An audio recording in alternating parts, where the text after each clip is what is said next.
नंदुरबार शहरालगतच्या बिलाडी शिवारात थरारक गोळीबाराची घटना घडल्याने परिसरात एकच खळबळ उडाली आहे। शेतीच्या कामासाठी घेतलेल्या पैशांच्या वादातून हा रक्तरंजित संघर्ष उफाळल्याची प्राथमिक माहिती समोर येत आहे।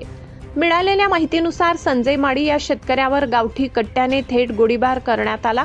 शेतात काम सुरू असतानाच अचानक झालेल्या या हल्ल्यामुळे परिसरातील नागरिक भयभीत झाले। गोळीबारानंतर आरोपींनी घटनास्थळावरून पळ काढल्याची माहिती मिळत आहे। घटनेची माहिती मिळताच नंदुरबार पोलीस तात्काळ घटनास्थळी दाखल झाले। श्वान पथकासह पोलिसांनी संपूर्ण परिसराची नाकाबंदी करत तपासाची चक्रे वेगाने फिरवली।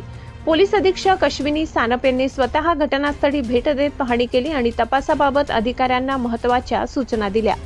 घटनास्थळी पोलिसांना गोळी झाडल्याचे महत्त्वाचे पुरावे आढळून आले असून पोलिसांनी तात्काळ ॲक्शन मोडमध्ये येत 2 संशयितांना ताब्यात घेतले आहे। या प्रकरणात वापरण्यात आलेला गावठी कट्टा नेमका कुठून आणला गेला, यामागे आणखी कोणाचा हात आहे का, याचा आता पोलीस सखोल तपास करत आहेत। दरम्यान आर्थिक व्यवहारातून सुरू झालेला वाद थेट गोळीबारापर्यंत पोहोचल्याने नंदुरबार जिल्ह्यात मोठी खळबळ उडाली आहे। परिसरात तणावाचे वातावरण असून पोलिसांचा बंदोबस्त वाढविण्यात आला आहे।